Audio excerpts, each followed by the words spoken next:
ይህ ፍኖተ ህብረት የኢህአፓ ሬዲዮ ነው።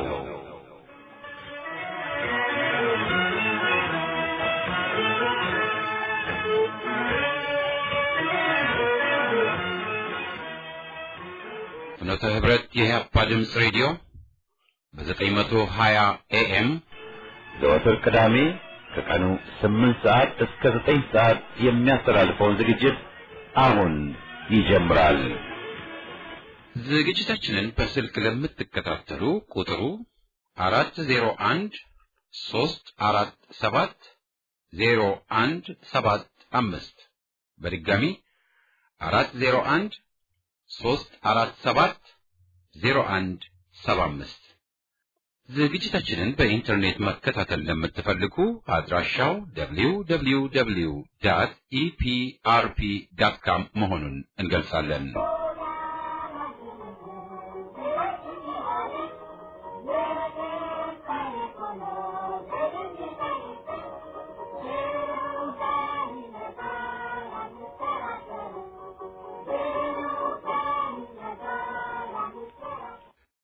ዛሬ ጥር 24 ቀን 2006 ዓመተ ምህረት ነው። አድማጮቻችን እንደምን ሰንብታችኋል?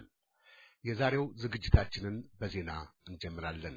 ከዜናው በማስከተል የኢትዮጵያ ሕዝባዊ አብዮታዊ ፓርቲ ኢህአፓ ወጣቶች ክንፍ ድርጅት የኢትዮጵያ ሉዓላዊነትን ለማስከበር ወጣቱ ትውልድ ራሱን ከጽንፈኞች ማራቅ ታሪካዊ ግዴታ ነው በሚል ርዕስ ያወጣው መግለጫ እናቀርባለን። መግለጫውን ተከትሎ የዜና ዘገባ ዝግጅታችን ይቀጥላል። በመቀጠልም የፍኖተ ዲሞክራሲ ሀተታዎችን እናሰማለን። መጨረሻም ሁለት የኳስ ፌዴሬሽንን አስመልክቶ በነፋሱ ላይ ትችቶችን አቅርበን የዝግጅታችን ፍጻሜ ይሆናል። አሁን ወደ ዜናው። የወያኔ ቡድን በሽብርተኝነት ስም የፖለቲካ ተቃዋሚዎቹንና ተቺ ጋዜጠኞችን ይዞ ካሰረና የመብት ጥያቄ ያቀረቡ የሃይማኖት መሪዎችንም ወህኒ ካወረደ ወዲህ ሰሞኑን ይህን የጸረ ሽብርተኛ ህጉን የበለጠ ለማስፋትና የበለጠ ሰው ለማሰር ብሎም ለመጪው የምርጫ ድራማ ማስጠንቀቂያ ለመስጠት በማሰብ የሃይማኖት አባት የተባሉ ክርስቲያንና የሙስሊም መሪዎችን መሰብሰቡ ተገለጸ። ይህ ለአንድ ቀን በተደረገው ስብሰባ የሃይማኖት ችግር በአገሪቱ እንደሌለና ችግሩ ፖለቲካዊ መሆኑን የተነገረ ሲሆን የካድሬ የሆኑት የሃይማኖት አባት ነን ባዮች ግን ህዝቡን የሚያሳስቱ ተለቅሞ ይታሰሩ ማለት መናገራቸው ተደምጧል። በዚህ ስብሰባ ላይ የተገኘው የወያኔ ፌዴራል ጉዳይ ባለስልጣኖችም የእናንተን ሐሳብ ተቀብለን ተግባራዊ እናደርጋለን ማለቱ የታወቀ ሲሆን በሽብርተኝነትና በአክራሪነት ስም የህዝብ ወገንና የህዝብ ልጆችን ለማሰርና ለማፈን ህዝቡንም ውጥረት ውስጥ ለመክተት የተሰላ ስብሰባ እንደነበረ ታዛቢዎች ይናገራሉ። ስልጣን ገንዘብ ያለበት ቦታ ሁሉ ለአንድ ዘርና ለአንድ ፓርቲ አባላት ማደል መመሪያቸውና ፖሊሲያቸው የሆነው የወያኔ አገዛዝ ከዚህ በፊት በፍቃድ በችሎታ ማነስ ከልዩ ልዩ ኃላፊነት የተነሱ ወይም በውስጣቸው ባለው ሽኩቻ ተገለው የነበሩ የትግራይ ተወላጆችን መሾም መጀመራቸው ታውቋል። በአሁኑ ሽመት የቦሌ አውሮፕላን ጣቢያ የደህንነት ክፍሉም በሙሉ የትግራይ ሰዎች የተሰጣቸው ሲሆን ከዚህ ቀደም የማረሚያ ቤቶች አስተዳደር ኮሚሽነር የነበረው ወዲ ሻምበል ብርሃነ የቦሌ አውሮፕላን ማረፊያ የደህንነት ኃላፊ ሲባል ቃሊቲ እስር ቤት የተባረሩ ፖሊሶችንና ሁለት የወያኔ የጦር አለቆች ሚስቶችን በደህንነት መስሪያ ቤት ውስጥ የደለበ ደሞዝ ተቀጥረዋል። በቅርቡ ከወያኔ ተለጣፊ ድርጅት ከባዕዴን ኃላፊነቱና ከአማራ ክልል ብሎ ወያኔ ከሚጠራው የህዝብ እስር ቤት ፕሬዝዳንትነት የተባረረው አያሌው ጎበዜ በወያኔ መሪዎች ትዕዛዝ በግዳጅ መግለጫ እንዲሰጥ መደረጉ ታወቀ። አያሌው ጎበዜ ከስልጣን የተባረረው በወያኔ ውስጥ ባለው የስልጣን ሽኩቻና የአሰራር ችግር መሆኑ ይታወቅ እንጂ የባዕዴን ካድሬዎችን ለማረጋጋትና ያቀረቡትን ቁጣ አዘል ጥያቄ ለመመለስ መገለጹ ተገልጿል። ግለሰቡ ከፕሬዝዳንትነቱ የተነሳው በአምባሳደርነት የበለጠ ፓርቲውን ለማገልገል በማሰብ መሆኑ ይነገር እንጂ አያሌው ጎበዜ ከወያኔ ብቻ ሳይሆን ከባዕዴን መሪዎች ጋር የስልጣንና የአሰራር ችግር እንደነበረበት ተወስቶ በዚህ ምክንያት ከስልጣንና ከኃላፊነት መባረሩና የባዕዴን ካድሬዎች ግን እርምጃውን እንዳልወደዱት ገልጸዋል።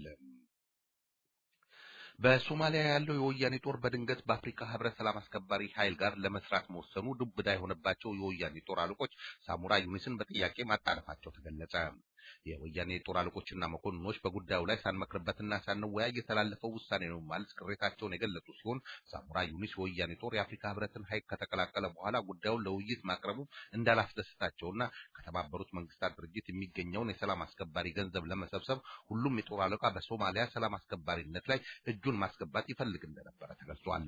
የወያኔ የፖለቲካም ሆነ የጦር መሪዎች ዜጎችንና ጦራቸውን እሳት ውስጥ እየከተቱ ገንዘብ መሰብሰብና መነገድ የተለመደ ተግባራቸው ሆኗል። በወያኔ ውስጥ ያለው የኑሮ ውድነትን የሚቋቋም የደሞዝ ጭማሪ ይደረግልን የሚለው የሰራተኛው ጥያቄ እያየለ በመምጣቱ የወያኔ ተላላኪና ለወያኔ ያደሩ የሰራተኛ ማህበር መሪዎች ሳይቀሩ የመራራ ጥያቄ ለማቅረብ መገደዳቸው ለወያኔም አስደንጋጭ የሆነ መምጣቱ ታወቀ። ሰራተኞቹ በአጭር ጊዜ የደሞዝ መልስ ካላገኙ ለሚፈጠረው ችግር ሁሉ ተጠያቂ አይደለንም በማለት የሰራተኛ ማህበር መሪዎቹ ለወያኔ መሪዎች ማሳወቃቸው ታውቋል። ሰራተኞቹ ከዓመታት በፊት በወጣ ደሞዝ መተዳደር እንደማይችሉና የኑሮ ውድነቱ ሰራተኛው ሊሸከመው ከሚችለው በላይ መሆኑን ጉዳዩን አሳሳቢ ያደረገው መሆኑ ታውቋል። ከዚህ ቀደም መምህራኖች የደሞዝ ጭማሪ አቅርበው ለወያኔ ከፍተኛ ውጥረት ሆነው እንደነበር አይዘነጋም። ከዚህ ጋር በተያያዘ የመጣው ዜና እንደገለጸው የወያኔ ሲቪል ሰርቪስ ሚኒስትር ሙክታር ከድር እንደተናገረው የተማሪ የሰው ኃይል ከመንግስት መስሪያ ቤት እየለቀቀ መሆናቸውን የገለጸ ሲሆን የመንግስት መስሪያ ቤት ውስጥ ያሉ የተማሪ ወገኖች በረሃ መጣሽ ካድሬ መመራትና መጥላት ብቻ ሳይሆን በእውቀትና በችሎታ የተሻለ ደሞዝ የሚያገኙበት ቦታ መሄድን መምረጣቸው ታውቋል። የሰራተኛ ደሞዝ ጥያቄ ላይ የወያኔ ባለስልጣኖች መካከል ልዩነት እንዳለም ተገልጿል።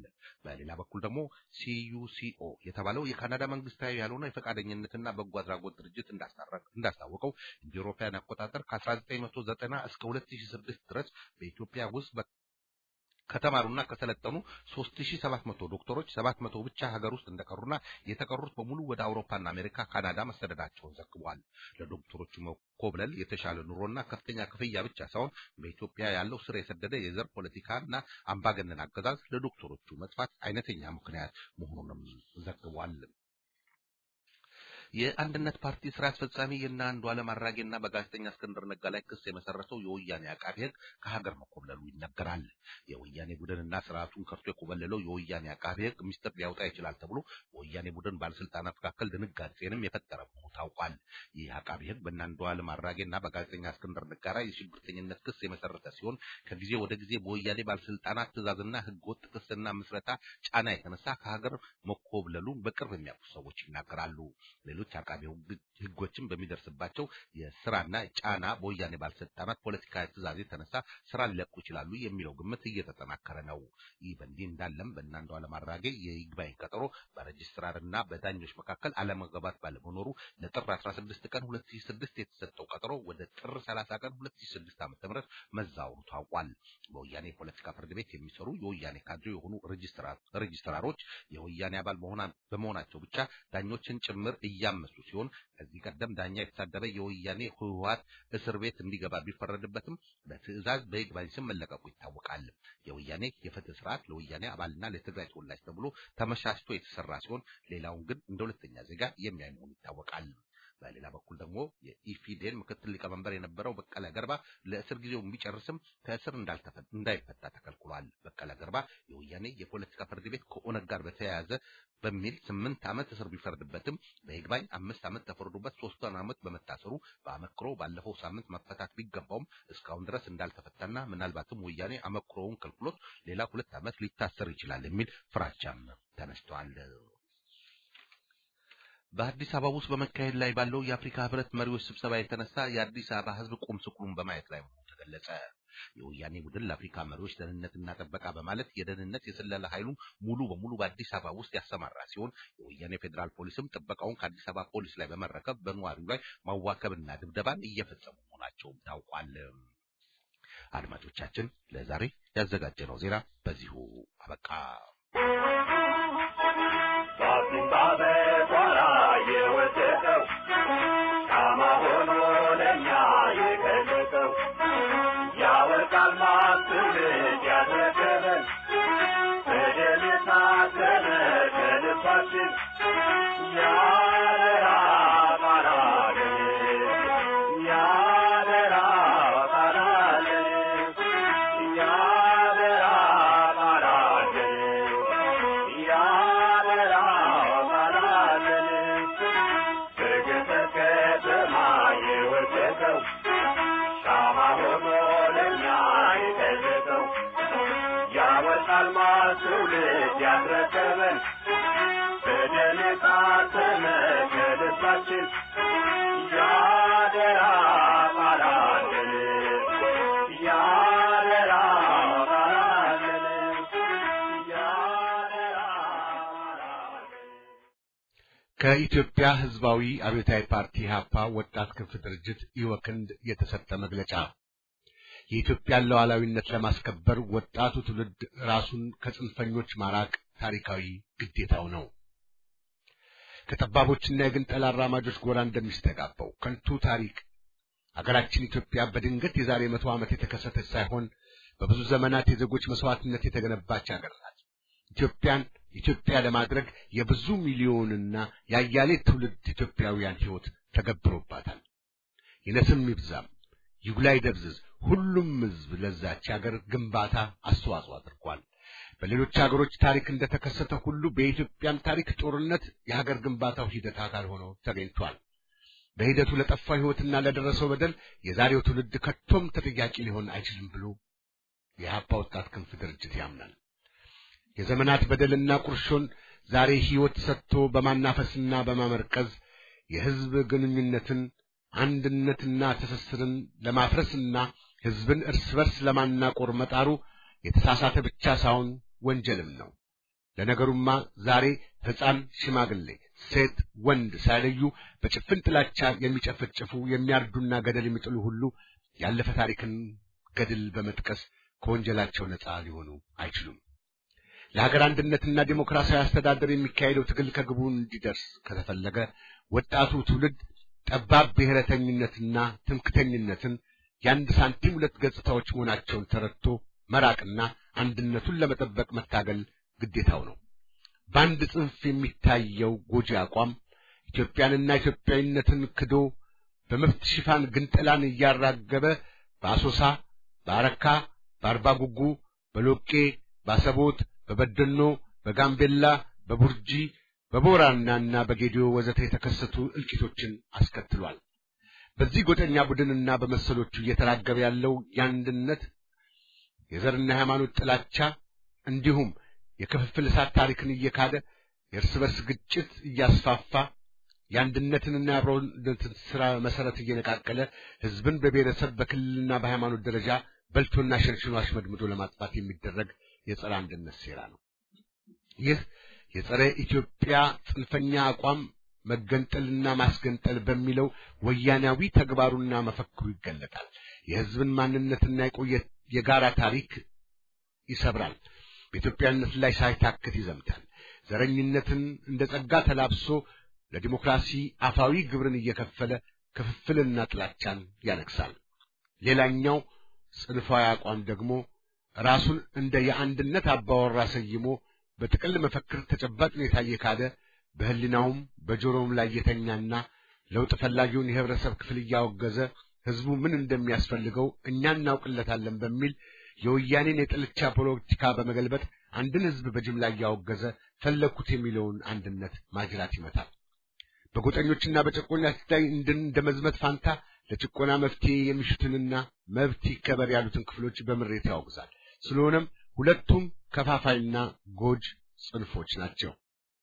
የሀገር አንድነትን ከግዛታዊ ክልል ባሻገር ከህዝብ ጥቅምና አንድነት ጋር በመዋሃድ ከገለጽነው የጠባቦች መጠቀሚያ የሆነውን የጥላቻ አከርካሪነት ልንሰብረው እንችላለን። ለሀገር አንድነት የሚደረገው ታሪካዊ ገድል ከብሔረተኝነት ጋር መፋጠጡ የማይቀር ሀቅ ነው። ስለዚህ ኢትዮጵያ እንድትዳከምና እንድትጠፋ ማለትም ህዝቧ በጎሳና በሃይማኖት ተከፋፍሎ ወደ እርስ በርስ አስከፊ ጦርነት እንዳይገባ የታሪክ ባላደራ የሆነው ኢትዮጵያዊ ወጣት ትውልድ ቀን ቀጠሮ ሳይሰጥ መደራጀትና መታገል ይገባዋል። ሀገርን ከጥፋት ለማዳን እየተደረገ ያለው የትግል ተልዕኮ ስኬታማ ሊሆን የሚችለው አንድነትን ከዲሞክራሲያዊ መብት ጋር አጣምረን ይዘን ከተገኘን ብቻ ነው። የምንታገልለት ኢትዮጵያ የሁሉም ብሔረሰብ መብቱ፣ ቋንቋው፣ ባህሉ፣ ሃይማኖቱ ተከብሮለት ዲሞክራሲ በተጨባጭ እውን ሆኖ የሲቪክ መብቶች ሁሉ ተከብረው ለዜጎች ሁሉ እኩል ሀገር ሆና ለምትገኝ ኢትዮጵያ መሆኑን በግልጽ ሊቀመጥና ሊታመንበት ይጠበቃል። የኢትዮጵያ ሕዝባዊ አብዮታዊ ፓርቲ ኢህአፓ ወጣት ክንፍ ድርጅትም የወክንድ ዛሬም እንደ ትናንቱ ብዙሃኑ በጋራ ለኢትዮጵያ ህልውና ለመታገል ዝግጁ ናቸው ብሎ ያምናል። ኢትዮጵያና ኢትዮጵያዊነት ሕያው ሆነው ያሉና የሚቀጥሉ ናቸው። ኢህአፓ ወክንድ የብሔረሰብ የሃይማኖትና የጾታ ልዩነት ለማይከሰቱባት ዲሞክራሲያዊት ኢትዮጵያ በጋራ እንታገል ብሎ ጥሪውን ሲያስተጋባ የሀገር አንድነትን ለማስጠበቅ ጠንቅ የሆኑትን ጠባብ ብሔረተኝነትና ትምክህተኝነትን አምርረን እንታገል ከሚል ጭምር ነው። እናሸንፋለን። ጥር 2006 ዓመተ ምህረት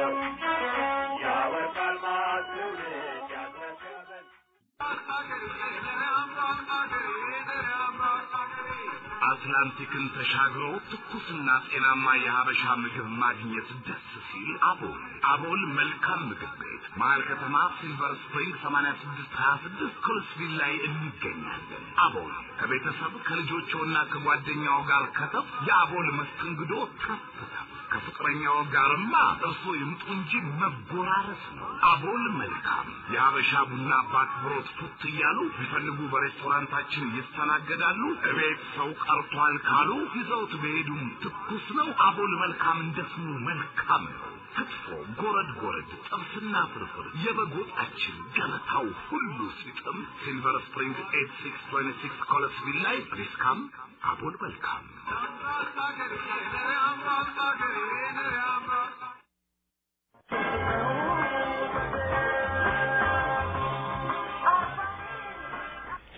አባይ የምግብ አደባባይ አባይን በትዝታ አይኖ ቢመለከቱት ጢስ ብቻ አይደለም እንፋሎትም እንጂ በሙቀት ታምቆ ሲተን የመጪ ወራቶችን እንደወትሮው በስጋ ልንዛመድ ወለንግባ ፊርማው ከመድረቁ በፊት ወደ አባይ ገበያና ምግብ ቤት ይምጡና በቪላ ይፈርሙ።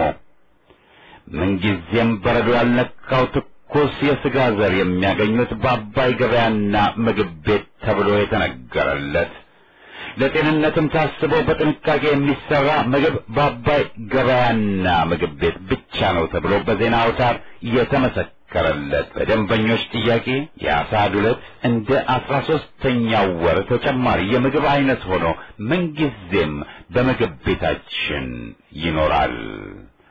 ይዘዙን፣ እንደሚረኩ ቅንጣት ታክል ጥርጥር የለንም። የአባይን ምግብ የበላ የዘላለም ጤንነት ያገኛልና አባይ የምግብ አደባባይ። ለበለጠ መረጃ በ703 998 5322 ይደውሉልን።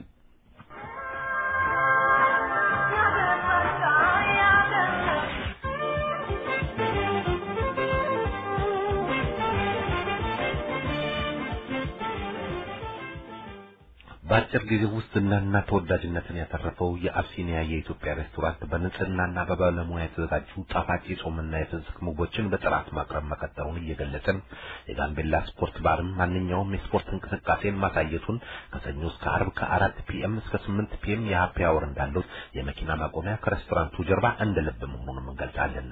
አብሲኒያ የኢትዮጵያ ሬስቶራንት የቢሮ ክፍሎችን ለኪራይ የሚሆኑ የመሰብሰቢያ አዳራሾችም እንዳሉት ይገልጻል። ጣፋጭ ምግብ በልቶ ለመዝናናት የአብሲኒያ ሬስቶራንት አድራሻችን 8221 ጆርጂያ አቨኑ፣ ስልክ ቁጥራችንም 301-562-5911 ነው። ዘወትር አርብና ቅዳሜ እስማኤል በርጋና ሳሳውልሽ በርጋ በአብሲኒያ ሬስቶራንት ያስደስቷችኋል። የአብሲኒያ ሬስቶራንት የአባይ ታክስ አገልግሎት የታክስ ማሰሪያ ጊዜው አሁን ነው። ስለዚህም ላለፉት 19 ዓመታት የዲሲ የቨርጂኒያና የሜሪላንድን አካባቢ ታክስ በመስራት የታወቀው አባይ ታክስ አገልግሎትም ተዘጋጅቶ ይጠብቃችኋል። ለምን እስከ መጨረሻው ቀን ይጠብቃሉ? አሁኑኑ በጥራትና በፍጥነት አገልግሎት ወደሚሰጣችሁ አባይ ታክስ ብቅ ይበሉ። የአባይ ታክስ አድራሻ 6731 ኒው ሃምፕሺር አቬኒው ሁለተኛ ፎቅ ቁጥሩ 202 ስልክ ቁጥሩ ደግሞ 301 270 5948 ስልክ ቁጥሩ በድጋሚ 301 270 5948 ለታክሶ አባይ ታክስ አገልግሎትን ይምረጡ። በማስከተል ሳምንታዊውን የዜና ዘገባ ትንታኔያችንን እናቀርባለን። በቅድሚያ ግን ርዕሶቹ ተለጣፊው የብአዴን አመራር አባላትና ካድሬዎች ያነሱትን ጥያቄ ለማርገብ አያሌው ጎበዜን መግለጫ ሰጥቶት፣ የአዲስ አበባ ነዋሪዎች በፍዳ ከረሙ፣ የአዲግራት ከተማ ሕዝብ የወያኔ ባለስልጣናትን አባረሩ፣ በግምገማ የተባረረ የወያኔ ከፍተኛ ባለስልጣን እንደገና የቦሌ ዓለም አቀፍ አውሮፕላን ጣቢያ ኃላፊ ሆነው ተሾመ የሚሉና ሌሎችም ይገኙበታል። ዝርዝሩን እነሆ። ከሱዳን መሬት መካለል ጋር በተያያዘ ከወያኔ ቡድን መሪዎች ጋር ያልተጣጣመ የነበረው አያሌው ጎበዜ በቅርቡ ድንገት ከአማራ ክልል ፕሬዝዳንትነት እንዲነሳ መደረጉን ተከትሎ የብአዴን ካድሬዎች ያነሱትን ጥያቄ ለማርገብ ሲባል መግለጫ በግድ እንዲሰጥ የተደረገ መሆኑን ዜናው ያብራራል። አያሌው ጎበዜ ባለፈው ሳምንት በባህር ዳር ከተማ በተጠራው የክልል ተብዬው ምክር ቤትና የብአዴን ማዕከላዊ ኮሚቴ ስብሰባ ላይ ቀርቦ ማብራሪያ እንዲሰጥና እንዲያረጋጋ በታዘዘው መሰረት በአካል ቀርቦ ለረጅም ሰዓት ገለጻ ያደረገ ሲሆን አገላለጹ በፍላጎቱ ያደረገው እንዳልሆነ በሚያስታውቅ ሁኔታ እየታገለው እንደነበር ከስፍራው የደረሰን የውስጥ አዋቂ ምንጭ ጥቆማ ያስረዳል። የብአዴን ካድሬዎች ከዚህ ቀደም የህወሓት ገመናን በማጋለጡ ለስር የተዳረገውን የብአዴን ማዕከላዊ ኮሚቴ አባል የገቢዎችና ጉምሩክ ባለስልጣን ዳይሬክተር መላኩ ፈንታን የእስር ሁኔታ ማብራሪያ እንዲሰጣቸው ከመጠየቃቸው በተጨማሪ ከስር እንዲፈታ ፔቲሽን ተፈራርመው በማቅረባቸው የወያኔ ባለስልጣናትን ያሳሰበ መሆኑ የሚታወቅ ሲሆን አሁንም አያሌው ከስልጣኑ ድንገት የመነሳቱንና አምባሳደር ሆኖ የመሾሙን ምክንያት ለማወቅ ጥያቄ በማቅረባቸው ተከትሎ በድንገት በተጠራ ስብሰባ ላይ ለዚህ ጉዳይ ማብራሪያ እንዲሰጥና እንዲያሳምን መደረጉ ታውቋል። በዚሁ በግዳጅ በሰጠው መግለጫ ላይ በኢትዮ ሱዳን ድንበር መካከልና ከስልጣን መነሳቱን አስመልክቶ ለሰዓታት የፈጀ ማብራሪያ የሰጠ ሲሆን ከካድሬዎቹ ለቀረበለት ጥያቄ መልስ ሳይሰጥ መድረኮቹ ተድበስብሰው እንዲጠናቀቁ መደረጋቸውና ይህም በዞን በወረዳ ደረጃ የሚገኙ የብአዴን ካድሬዎችን ቅሬታ ውስጥ የከተተ መሆኑን ከስፍራው የደረሰን ዜና ያስረዳል። ለህዝቦቻቸው ሳይሆን ለራሳቸው ስልጣን ዕድሜ መቀጠል የሚጨነቁት የአፍሪካ ሀገራት መሪዎች ለሁለት ቀናት የፈጀ ስብሰባ ለማድረግ አዲስ አበባን ሲያስጨንቁ መክረማቸው ታወቀ። ከመሪዎቹ ስብሰባ ከመደረጉ ሁለት ቀናት አስቀድሞ ለመጀመሪያ ጊዜ በባህር ዳር ከተማ በተደረገው የአፍሪካ ሀገራት የውጭ ጉዳይ ሚኒስትሮች ስብሰባ ላይ በተለይ ለመሪዎቹ ውሳኔ ይቀርባል ተብሎ የተዘጋጁ ሰነዶች ላይ በማተኮር ሲወያይ የሰነበተው ስብሰባ ያለ እልባት መጠናቀቁ ታውቋል። በጎራና በቡድን ተከፋፍለው የሚገኙት የአፍሪካ ሀገር መሪዎች የህብረቱ መሪዎች ስብሰባ ላይ ለመገኘት አዲስ አበባ የገቡት ከወትሮ በተለየ ቁጥራቸው የቀነሰ ሲሆን የወቅቱ የአፍሪካ ህብረት ሊቀመንበር ሆኖ ለአንድ ዓመት የቆየው የወያኔ መሪ ኃይለማርያም ደሳለኝ ለሞሪታኒያው ፕሬዝዳንት የህብረቱን ሊቀመንበርነት ያስረከበ መሆኑ ታውቋል። የአፍሪካን ህዝብ በመሳሪያ ኃይል አፍነው እየረገጡ ህዝቦቻቸውን ችግርና ስቃይ ውስጥ እየከተቱ በአገሪቱ ሀብት እየተመነሸነሹ የሚገኙት እነዚህ የአፍሪካ ሀገራት መሪዎች በዚህ ባደረጉት ስብሰባ ላይ አንድም የረባ ውሳኔ ሳያስተላልፉ መበተናቸው አስገራሚ ነው ሲሉ ዲፕሎማት ምንጮች ይናገራሉ። አጀንዳው ተቀርጾ ለመነጋገር ታቅዶ የነበረው በአፍሪካ የሰላምና ጸጥታ ጉዳዮች ዙሪያ ዋነኛ የነበረ ቢሆንም እንደታሰበውና እንደታቀደለት ሳይሆን ቀርቶ በድብስብስ መታለፉን ከደረሰን ዜና ለመረዳት ተችሏል።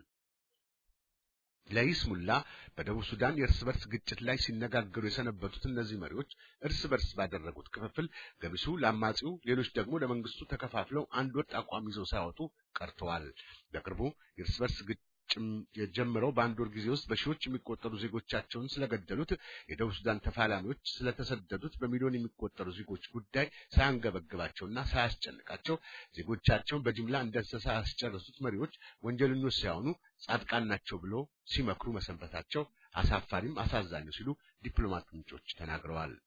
ዛሬ የአፍሪካ ህዝቦች በመሪዎቻቸው ከሚደርስባቸው በደልና ግፍ በተጨማሪ መሪዎቹ በሚያስነሱት የስልጣን ይገባኛል ጥያቄ የእርስ በርስ ግጭት ተከስቶ በማሊ፣ በመካከለኛው አፍሪካ፣ በደቡብ ሱዳንና በሌሎችም ሀገራት በየቀኑ በመቶዎች የሚቆጠሩ የሀገሪቱ ዜጎች እንደ ቅጠል እየረገፉ መሆኑን ቆም ብሎ ማሰብና መነጋገር ብሎም እልባት መስጠት ሲገባቸው ይልቁንም በጅምላ የዘር ፍጅት ለፈጸሙት አምባገነን መሪዎች ዋስ ጠበቃ ለመሆን መንደርደራቸው ፍጹም አሳፋሪ ነው ሲሉ ዲፕሎማት ምንጮች በቁጭት ይናገራሉ።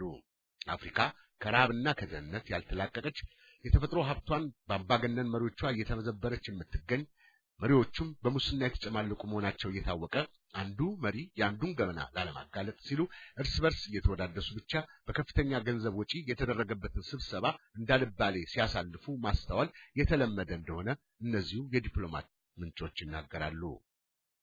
ሌላው ቢቀር አንድም እርባና ያለው ውሳኔ ሳይሰጥ ለተበተነው ለዚሁ የህብረቱ መሪዎች ስብሰባ ሲባል ሰሞኑን በአዲስ አበባ ከተማ ነዋሪዎች ላይ የደረሰው ወከባና እንግልት እጅግ አሳዛኝ እንደነበረ ተዘዋዋሪ ዘጋቢያችን ካደረሰን ዜና ለመረዳት ተችሏል። በመላው ከተማዋ የደህንነት ሰራተኞች ተበትነው ህዝቡን መውጫ መግቢያ ሲያጥተው አላላውስ ብለውት የሰነበቱ ከመሆኑ በተጨማሪ በየአደባባዩ ላይ አንድም ሰው ዝር እንዳይል ተደርጎ ታግቶ የሰነበተ መሆኑን ከተዘዋዋሪ ዘጋቢያችን የደረሰን ጥቆማ ገልጾ በተለይ ሜክሲኮ አደባባይ አጠገብ የሚገኘው ታክሲ ተራ አገልግሎት እንዲያቋርጥና በትራንስፖርት ችግር እንዲንገላታ ከመደረጉ በተጨማሪ ህዝቡም ለሰዓታት ቆሻሻ ገንዳ መጣያ ውስጥ እንዲገባ ተደርጎ ሲንገላታ ሲሰቃይ መቅረቡን ይኸው ዘጋቢያችን ይጥቆማው ያስረዳል። ህዝቡን በጭቆና ቀንበር ስር አድርጎ እያሰቃየ የሚገኘው የወያኔ ቡድን ነፃ አውጥቼዋለሁ በሚለው በትግራይ ህዝብ ላይም እየፈጸመ የሚገኘው በደልና ግፍ ከፍተኛ መሆኑን ከትግራይ የደረሰን ዜና ያስረዳል። የትግራይ ህዝብ ሐሳቡን በነጻነት ለመግለጽ ቀርቶ የዕለት ጉርሱን ለመጠየቅ ፍጹም የማይችልበት ደረጃ ላይ የደረሰ መሆኑን የታወቀ ሲሆን ከወያኔ ተገንጥሎ በወጡ ሰዎች የተቋቋመው አረና በሚል ስም የሚታወቀው ፓርቲ ሰሞኑን በአዲግራት የጠራው ስብሰባ ተከትሎ በርካታ ሰዎች እጅግ ዘግናኝ ድብደባና ስቃይ እንደደረሰባቸው ከስፍራው የደረሰን ጥቆማ ገልጸዋል።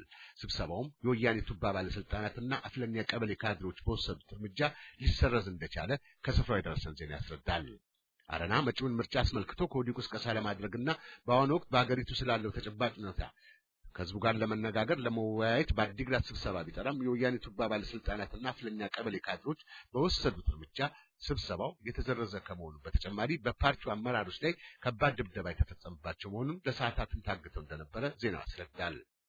በትግራይ ህዝብ ስም እየነገደ የሚገኘው የወያኔ ቡድን ተቃዋሚ ፓርቲዎች ከህዝቡ ጋር እንዳይገናኙ እንዳይመካከሩ ለማድረግ በመሳሪያና በደህንነት ኃይሉ ተጠቅሞ እያፈነ ከመሆኑ በተጨማሪ አይን ባወጣ መልኩ የዞን አስተዳዳሪዎች ጭምር በዱላ በድንጋይ በአደባባይ ድብደባ መፈጸማቸው ስርዓቱ ምን ያህል በፍርሃት ቆፈን ውስጥ እንዳለ የሚያመላክት ነው ተብሏል። የአረና ፓርቲ ከዞኑ ፍቃድ አግኝቶ እሁድ ጥር 18 2006 ዓ.ም በአዲግራት ከተማ ላቀደው ስብሰባ ቅዳሜ ጥር 17 ቀን 2006 ዓ.ም በከተማዋ የጥሪ ቅስቀሳ ሲያደርጉና በራሪ ወረቀቶችን ሲበትኑ የነበሩት የፓርቲው አመራር አባላት በአዲግራት ከተማ ከንቲባና በዞኑ ፖሊስ አዛዥ አስተባባሪነት የተሰባሰቡ የወያኔ አፍለኛ ወጣት ካድሮች በድንጋይ በዱላ ደበደባቸው ከመሆኑ በተጨማሪ በአይናቸው ላይ አፈር እየረጩ ጉዳት አደርሰውባቸዋል። የወያኔ ቡድን ያወጣውን ህግ መንግስት ተብዬ ተከትሎ በተጠራው ህዝባዊ ስብሰባ ላይ ህዝቡ ተገኝቶ በደሉንና ብሶቱን ይገልጻል በሚል ፍራቻ የተነሳ እነዚህ የወያኔ ወጣት ካድሮች በርካታ ሰዎችን የደበደቡ ሲሆን ብዙዎቹም ቆስለው ለሕክምና ወደ መቀሌ ሆስፒታል ተወስደዋል። ቅዳሜ ጥር 17 ቀን በአረና ፓርቲ አመራሮች ላይ የተደረገው ድብደባ ከዳር ሆኖ መመልከት ያልቻለው የአዲግራት ከተማ ነዋሪ ተሰብስቦ ጣልቃ በመግባቱ ህይወታቸው ሊተርፍ እንደቻለና የዋት ባለስልጣናትን በፍርሃት አመልጠው መጥፋታቸው ከስፍራው የደረሰን ዜና ያስረዳል። ህዝቡ አምባገነኑን የደርግ ስርዓት ታግለን የጣልነውን የወገኖቻችን ህይወት የገበርነው አገርና ህዝብ በእኩል መንገድ ሊስተናገዱ የሚችሉበት ሁኔታ ለማመቻቸት እንጂ ለጥቂቶች ገነት ለህዝቡ ሲኦል እንዲሆን አልነበረም በማለት በቡድን ተደራጅተው የመጡትን የወያኔ ወጣቶችና የዞኑ አስተዳዳሪ ጭምር በድንጋይ ያባረራቸው መሆኑን በጉዳዩም ተበሳጭተው የተነቃነቁ የከተማው ነዋሪዎች ወጣት፣ አዛውንት፣ አሮጊት፣ ሽማግሌው ከተማውን ለግማሽ ቀን ያህል ተቆጣጥረውት እንደነበረ ዜና ያስረዳል። በአሁኑ ሰዓት የወያኔ ባለስልጣናት የትግራይን ህዝብ እጅግ በከፋ ሁኔታ ያፈና ቀንበር አሸክሙት ያለበት ወቅት ከመሆኑ በተጨማሪ የክልሉም ሆነ የዞኑ የወረዳ ሆነ የቀበሌው ባለስልጣናት በሚያሳፍርና በሚያሳዝን ሁኔታ ከትንሽ እስከ ትልቁ ድረስ ከህዝብ በዘረፉት ገንዘብ በሚሊዮን የሚቆጠር ብር ወደ ውጭ አድርገው ቪላ ቤት እያስገነቡ እንደሚገኙ ለማወቅ ተችሏል። ከ23 ዓመታት በኋላም የኢትዮጵያን ሕዝብ ልፋትና ድካምና በሚያስቀር መልኩ ከደርግ ያፈና አገዛዝ አገሪቱን ነጻ ያወጡ ወያኔዎች ብቻ እንደሆኑ እየለፈፉ የሚገኙት ቱባ ባለስልጣናቱ ደርግን የጣልነው ላሉት ውለታ የአገሪቱንና የሕዝቡን ሀብት እየመዘበሩ መሆናቸው ተጋልጧል። ስርዓት አልበኝነት አስፍኖ ዘረኝነትን አንግሶ የአንድ ወገን የበላይነትን አረጋግጦ በሞት የተለየው የወያኔ መሪ መለስ ዜናዊ የተከለው ጠንቅ ዛሬም ድረስ ሳይቀረፍ ይባስ ብሎ የኢትዮጵያን ሕዝብ የከፈለው መስዋዕትነት አውላላ ሜዳ ዘርግፎ የወያኔ ታሪክ ብቻ አድርገው እየሰበኩ የሚገኙ የወያኔ ሽመኞች ዛሬም ከ23 ዓመት በኋላ በሚስቶቻቸው፣ በልጆቻቸው፣ በዘመዶቻቸው ስም የሀገርና የሕዝብ ሀብት ከመዝረፋቸው በተጨማሪ በየመስሪያ ቤቱ ቁልፍ ቦታቸውን አሁንም እየተቆጣጠሩ መሆኑን ዘልቀውበታል። ነባርና ልምድ ያላቸው የቦሌ አውሮፕላን ማረፊያ የደህንነት ሰራተኞች ያለአንዳች ማስጠንቀቂያ ከስራ ገበታቸው አባረው ሌሎች በእውቀትም በችሎታም ማነስ የሰራዊቱ ክፍሉ የተባረሩትን የወያኔ ሰዎች ብቻ እየመረጡ ወደ ስራ እያስገቧቸው ነው። የወያኔ ሰዎች የቦሌ አውሮፕላን ማረፊያን በተለያዩ ስራ ዘርፎች መልሰው እየተቆጣጠሩ ሲሆን ለሀገርና ለሕዝብ የሚያስቡ ነባር ሰራተኞች ግን ምንም ምክንያት ሳይሰጧቸው አባረዋቸዋል። በችሎታ ማነስና በግምገማ ብቁ አለመሆኑ ታምኖበት ከኃላፊነቱ የተነሳው የማረሚያ ቤቶች አስተዳደር ኮሚሽነር ተብዬው የወያኔው ወዲ ሻምበል ብርሃነ የተባለው ነባር የበረሃ ታጋይ ከተባረረበት ተመልሶ የቦሌ ዓለም አቀፍ አውሮፕላን የደህንነት ኃላፊ ሆኖ ተሾሟል።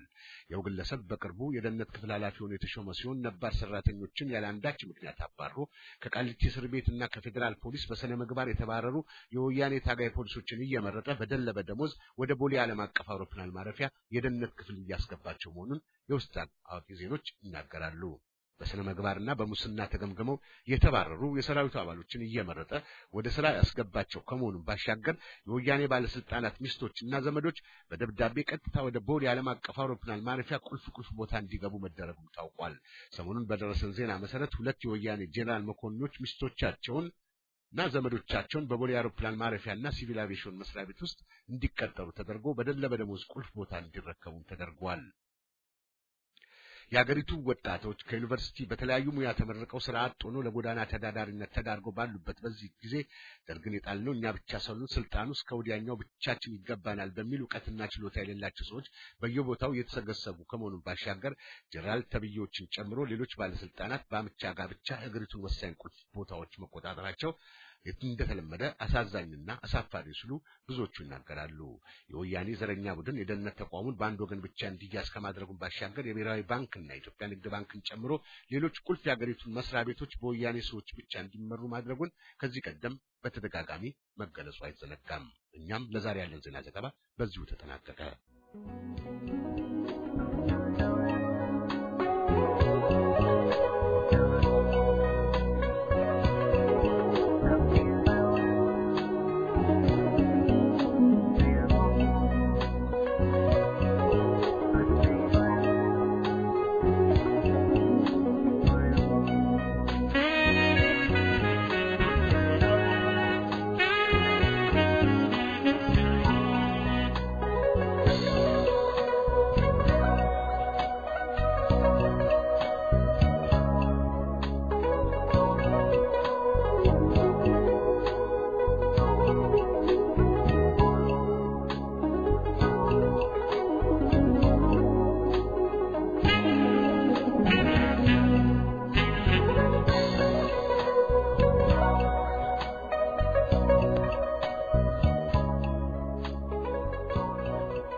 ከፍኖተ ዲሞክራሲ ዝግጅት ክፍል የቀረበ ሀተታ። ስልጡን ፖለቲካ ወገንን ከጠላት አለመቀላቀል ነው። በየትኛውም ቦታና አካባቢ የሚደረግ ህዝባዊ የተቃውሞ እንቅስቃሴ በቀነ ቀጠሮ ወይንም ደግሞ ራሳቸውን በምሁርነት በሚቆጥሩ የተወሰኑ ክፍሎች በሚፈልጉትና በሚጠብቁት አልፎ ተርፎም በሚመኙት ሁኔታ ሳይሆን የሚካሄደው በህዝብ ጫንቃ ላይ በተቆናጠጡ አምባገነን አገዛዞች የሚደረጉት በደሎችና ጭቆናዎች ተጠረቃቅመው ከሚገኙበት ከፖለቲካ ምህዳር ውስጥ የሚፈናፈኑበት ቦታ በማጣት በራሳቸው እምቅ ኃይል ፈንድተው ሲወጡ መሆኑን በህዝባዊ ትግሎች የተረጋገጠ ነው።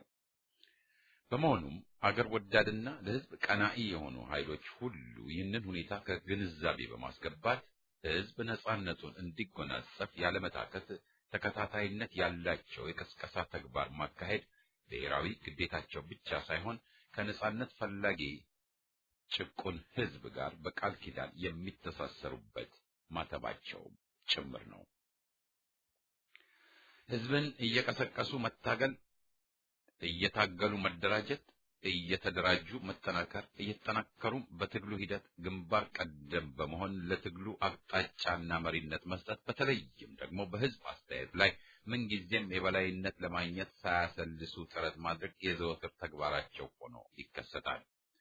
ከዚህ ውጭ ስለ ትግል ማውራቱ ከንቱ ነው የሚሆነው።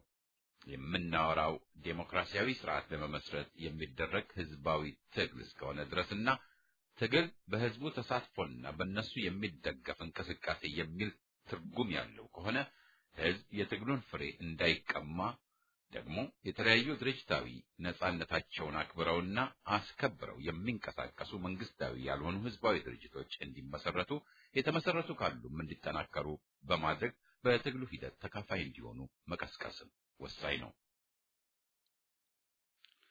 ህዝባዊ እንቅስቃሴ ከመጀመሩ በፊት በስልጣን ላይ ያለ አገዛዝ የሚደርስበትን ህዝባዊ ተቃውሞ ለማፈን ሲል ሲያካሄድ የሚችለውን ህዝባዊ ጭፍጨፋና ግድያ በመፍራት እጁን አጣጥፎ በተአምር አንድ የተጠናከረ ድርጅት የሚጠበቅ ከሆነና ይህ አይነት አስተሳሰብ ደግሞ በህዝቡ መካከል ሰፍኖ ከተገኘ የትግል ደንቃራ መሆኑ ብቻ ሳይሆን እስከ ዕለተ ሞቱ ድረስ ከአገዛዙ ጫማ ስር ተደፍቶ በተፈጥሮ የተለገሰውን የራሱን ሰብአዊ ክብር አዋርዶ ለመኖር ሌላውም በዚህ ውርደቱ እንዲተባበረው ሰበብ ፍለጋ እንጂ በሌላ በምንም ሊተረጎም አይችልም።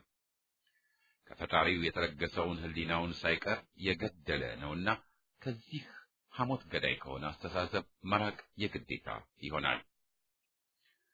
በተለያዩ ጊዜያት ግልጽ እንደተደረገው ህዝባዊ አመኔታ የሚጣልባቸው የትግል መሪዎች የሚወለዱትና በአደባባይ የሚታዩት በትግሉ ሂደት በሚወሰዱት ቆራጥ የአመራር ተግባር እንጂ ከትግሉ ውጭ በሚደረግ ስብሰባና ውይይት እንዳልሆነ ለማወቅ አለመፈለግም አመልካች ለመሆኑ ይህ አይነት አስተሳሰብ የሚያራምዱ ግለሰቦችም ሆኑ ስብስቦች በጊዜ የእርምት እንቅስቃሴ ማካሄድ የሚገባቸው ነው።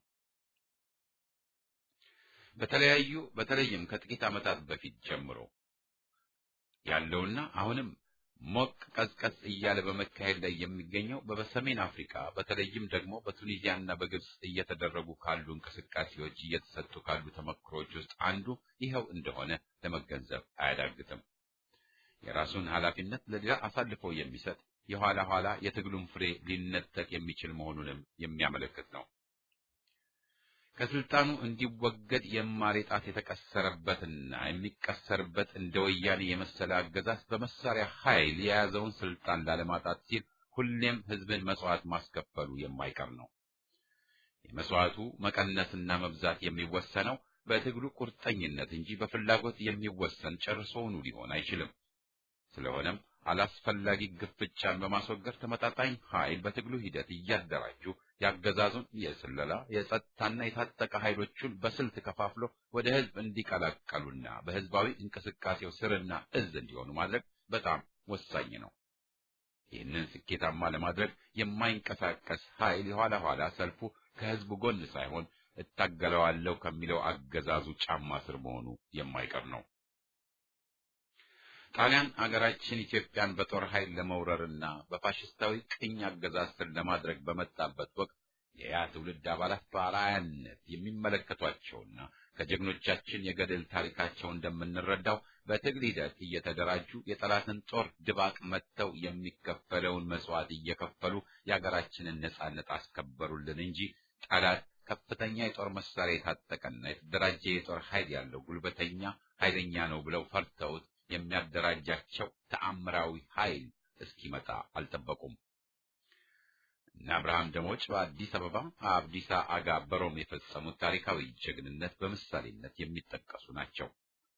ስለሆነም ወቅቱ ላቀረበላቸው ማናቸውም ሁኔታ እየተጠቀሙ በቁርጠኝነት ታግለው ድልን ተጎናጸፉ እንጂ ተሸማቀው አገራቸውንና ህዝባቸውን ጥለው አልፈረጠጡም። ህዝባቸውን ብቻ ሳይሆን ለአፍሪካ በአርአያነት የሚታይ ታሪካዊ ገድል ሰርተው ክንዳቸውን ተንተራሱ እንጂ ለጠላታቸው አልተንበረከኩም።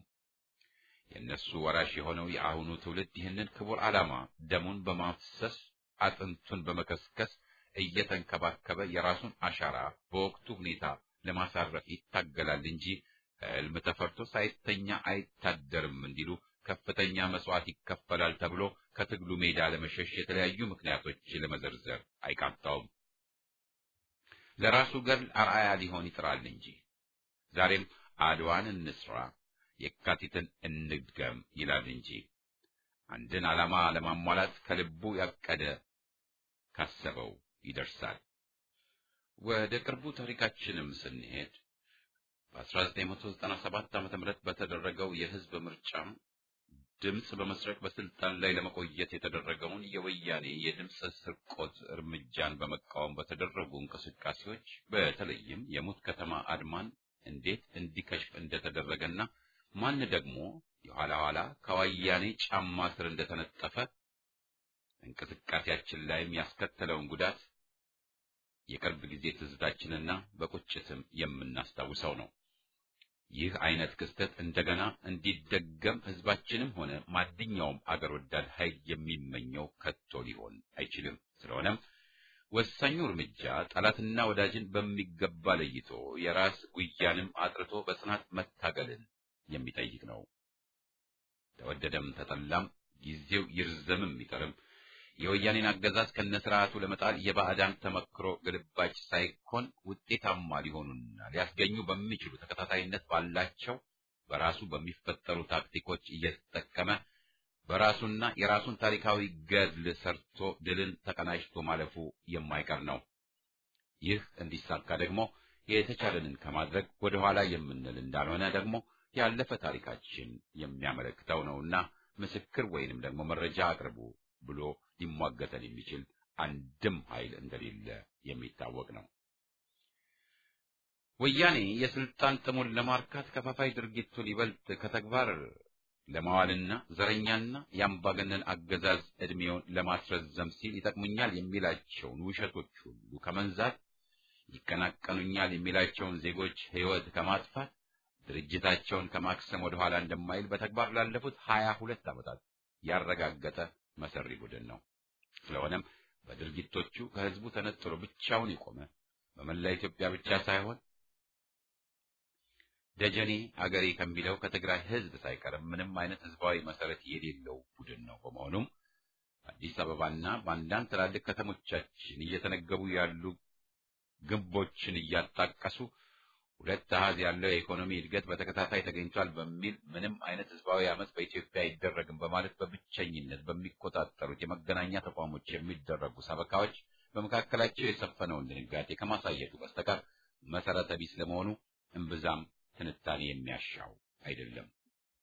በኢትዮጵያ ፍም እሳቱ የሚንቦለቦል ህዝባዊ የተቃውሞ እንቅስቃሴ አገዛዙን ከነግሳንግሱ የሚያስወግደው መቼ እንዴት ለሚለው ጥያቄ መልስ ለመስጠት አስቸጋሪ ቢሆንም ያለምንም ጥርጥር መምጣቱና መካሄዱ ግን የማይቀር ወያኔም ከስልጣን ማስወገዱ ማንም ከቶማን ሊያቆመው የማይችል የታሪክ ሂደት ነው። ልዩ ልዩ የህብረተሰብ ክፍሎች ህዝባዊና አንገብጋቢ ጥያቄዎችን፣ መፈክሮችን በማንሳት ማታገል ይችላሉ።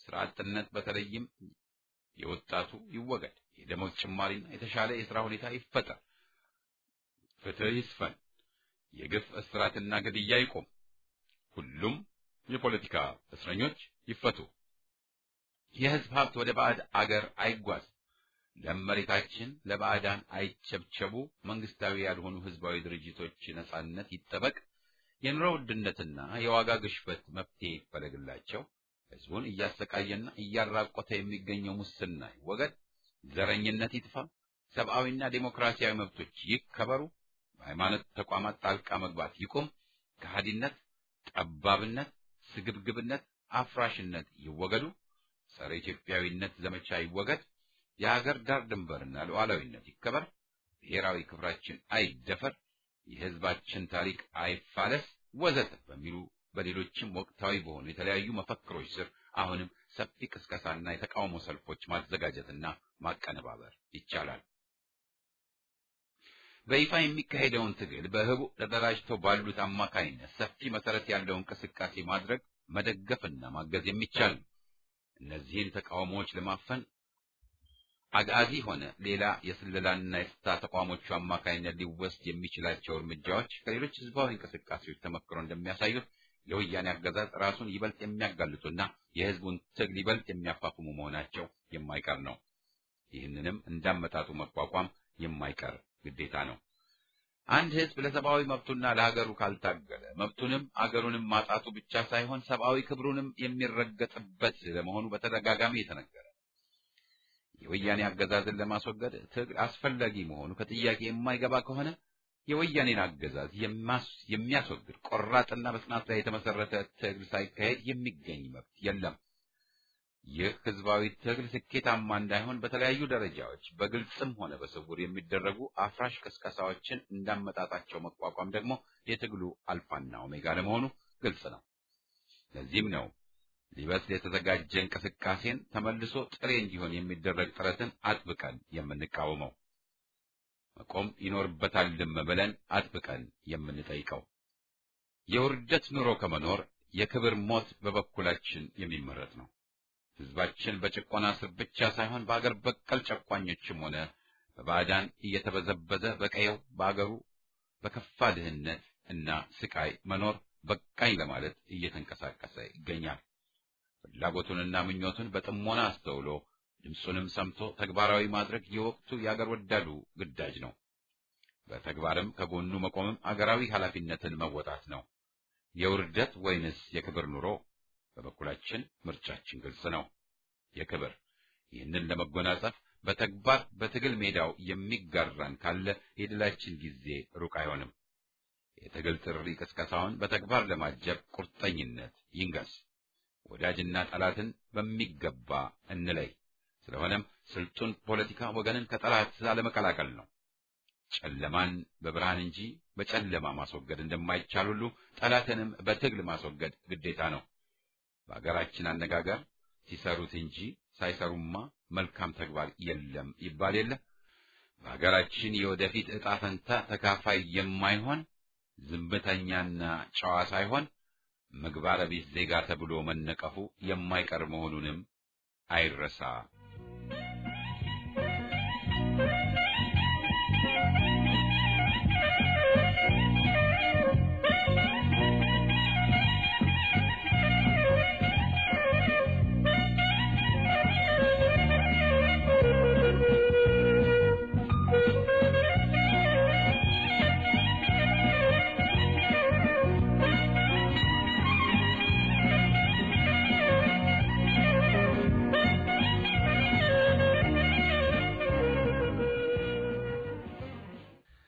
የ31ኛው ዓመት ጉዞ እንዲሰምር የኢትዮጵያ እግር ኳስ ፌዴሬሽን በሰሜን አሜሪካ የ30 ዓመት ጉዞውን አገባዶ 30ኛ ዓመቱን ዝግጅቱን ጀምሯል። የ30 ዓመት ጉዞውን አልጋ ባልጋ ያልሆነና በርካታ እልህ አስጨራሽ ትግሎች የተካሄዱበትና የተሳካ ዓመታዊ ባሎችም የተካሄዱበት ይሁን እንጂ እንዳለፉት 2 ዓመታት ችግር ብቻ ሳይሆን ህልውናውን ፈታኝ የሆነ ሁኔታ ገጥሞት አያውቅም ቢባል ማጋነን አይሆንም። ባለፉት 2 ዓመታት ፌዴሬሽኑ በውስጡ ባሉትና ፌዴሬሽኑን በቱጃር እግር ስር ለመጣልና ለወያኔ እጅ መንሳ ለማድረግ ያደረጉት ጥረት የፌዴሬሽኑ አባላት ብቻ ሳይሆኑ ፌዴሬሽኑን ኢትዮጵያዊነት መከሰቻ ነው ያሉ የሰሜን አሜሪካ ኢትዮጵያን ዘብ ቆመው ፌዴሬሽኑን ህልውናውን መጠበቅ ብቻ ሳይሆን ከምንጊዜውም በላይ የተሳታፊና ያይዞባይ ማግኘቱ ነበር። ይህ ፌዴሬሽንን የገጠመው ፈተና በድል አድራጊነት ተጠናቆ የድሉን ጽዋ በቅጡ ሳናነሳና ድሉን ሳናጣጥም 31ኛ ዓመቱን በዓል ዝግጅት ቦታውና የአመራር ችግር ብልሹነት በሚል ምክንያቶች ዛሬም ፌዴሬሽኑ አደናቋሪ እሰጠገባ ውስጥ መግባቱ አስገራሚ ብቻ ሳይሆን አሳዛኝም ሆኗል። የሐሳብ ልዩነት እንኳን በ30 ክለቦች ውስጥ ይቅርና በቤተሰብ ውስጥም ያለና የሚኖር ነው። ልዩነቱ ግን ህልውናን ማጥፋት ትዳር ማፍረሻ ከቶም ሊሆን አይገባውም።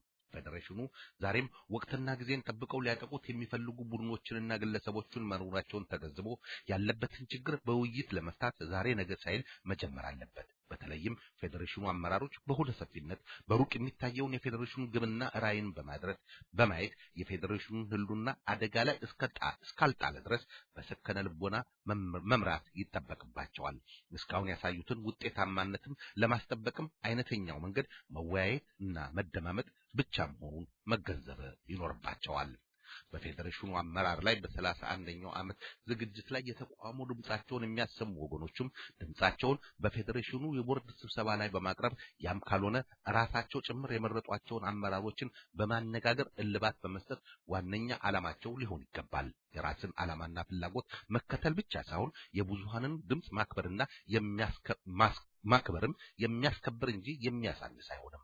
ትላንት በህዝብ ተሳትፎ የተደቆሱ የፌዴሬሽኑ ጠላቶች ዛሬ ለሊያ መግቢያ ቀዳዳ እንዳያገኙ በመቃቃር ሳቢያ የፌዴሬሽኑ ህልውና ዳግም አሳሳቢ ሁኔታ ላይ እንዳይወድቅ ማሰብ የተዘጋጀ ዝግጅትን ከማለም አይለይም። ይህ በአንድ ዓመት ጊዜ ኢትዮጵያንን የሚያሰበስበው ከዘር ከሃይማኖት ከፖለቲካ ቡድንና ከድርጅት ነፃ የሆነው የኢትዮጵያዊነት ብቻ መለያ የሆነው ህዝብን ለአንድ ሳምንት በአንድ ባንዲራ ስር የሚያሰልፍ ተቋም እንደ ህዝብ አፍጥነቱ ህዝቡ በበዓሉ ላይ ተሳታፊና ታዳሚ መሆን ብቻ ሳይሆን በችግሩ ወቅትም በየክለቦቹ በመሄድ ድምጹን ማሰማት ይጠበቅበታል። ፌዴሬሽኑ የኢትዮጵያ ህዝብ እምነትና አንድነት እስካለ ድረስ መከራን መቋቋም ጽናትና የአሸናፊነት በትሩ የእርሱ ነውና አሁንም በፌዴሬሽኑ የማይሰበር ተስፋ ያላቸው ሁሉ ጊዜው የመናቀር ሳይሆን የመደማመጥ የመነታረክ ሳይሆን የውይይት ጊዜ መሆኑን ማስረገጥ ይገባል። ለዚሁም እግዚአብሔር ልቦና ይስጠን።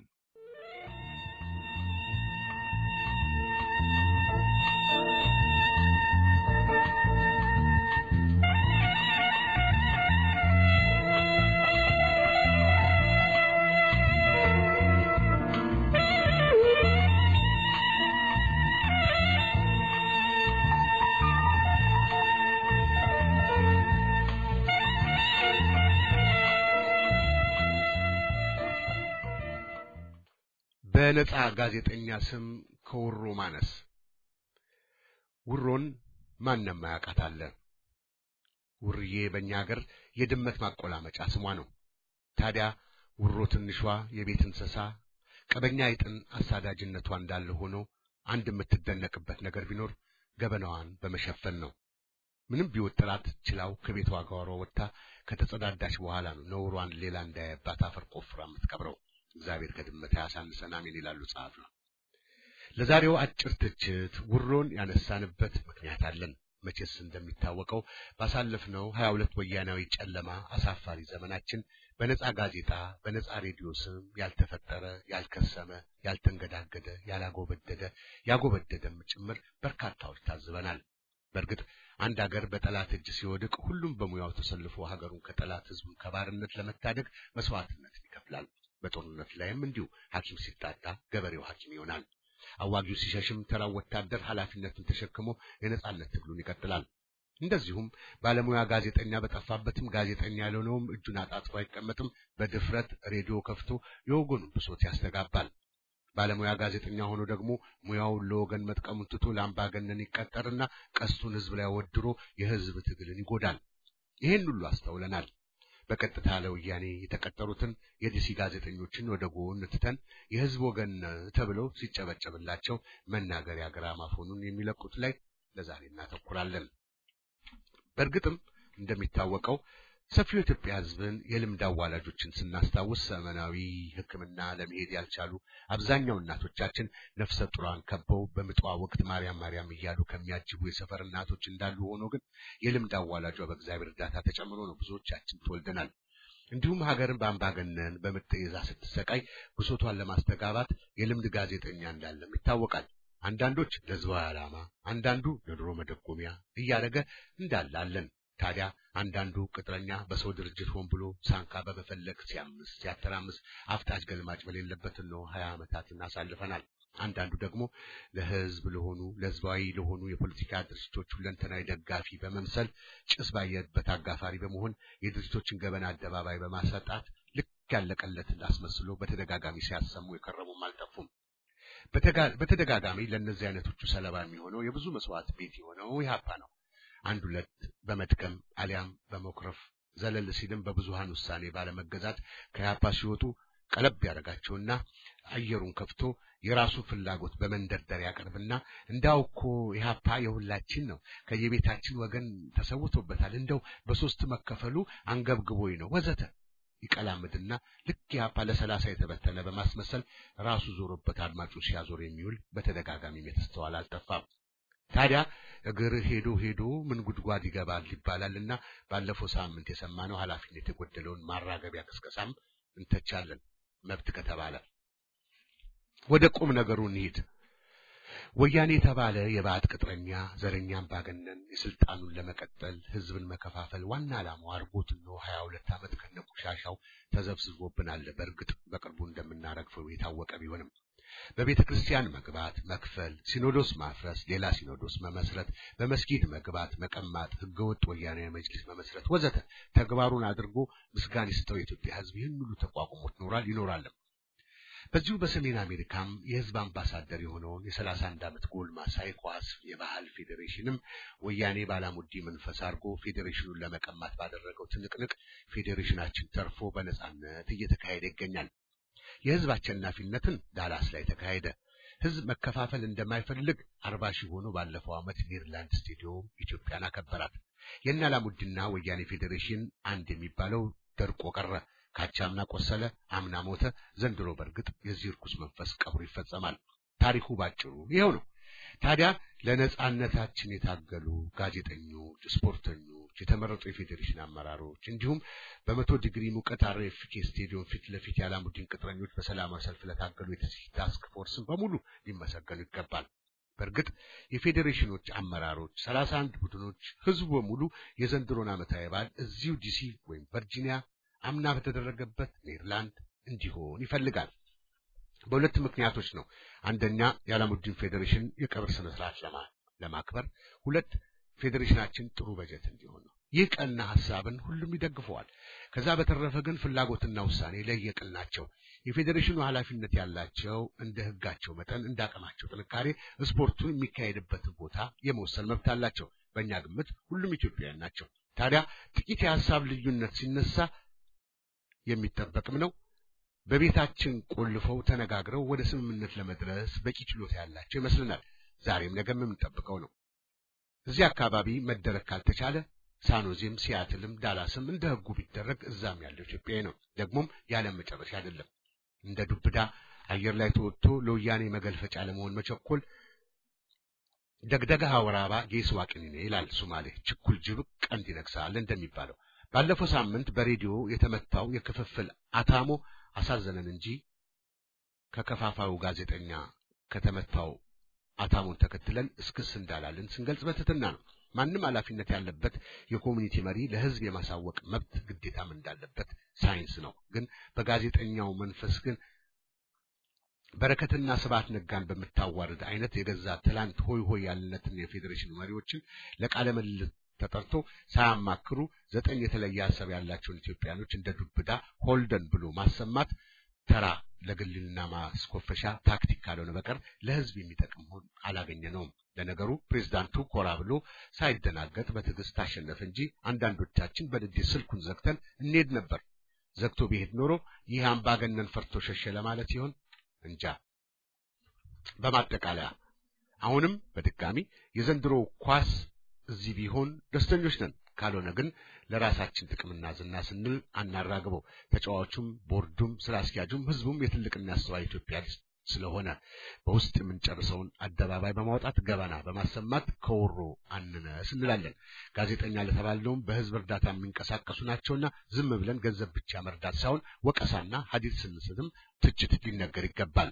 በነፃ ጋዜጠኛ ስም ከወሮ አንነስ ህዝብ የማወቅ መብት አለው በሚል ሽፋን የቤትን ገበና ማራገብ አንድም ጭር ሲላል ወድም ነው፣ ገፋ ሲልም በራስ መኮፈስ። ከፋፋይ ይታቀብ።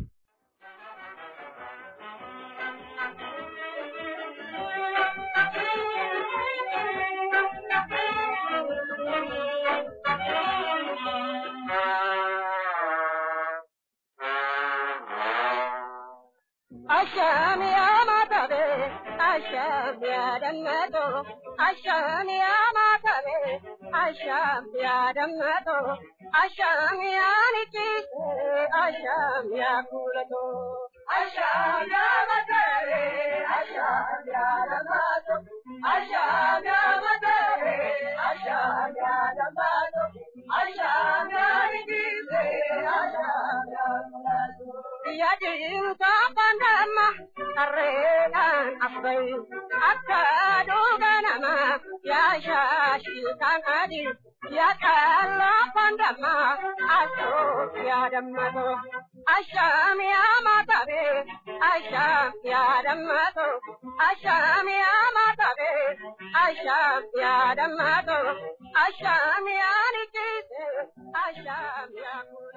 ለዛሬ ያለን ዝግጅት በዚህ ይጠቃልላል። በሚቀጥለው ሳምንት በተመሳሳይ ሰዓት እስከምንገናኝ መልካም ሳምንት፣ ደህና ቆዩን።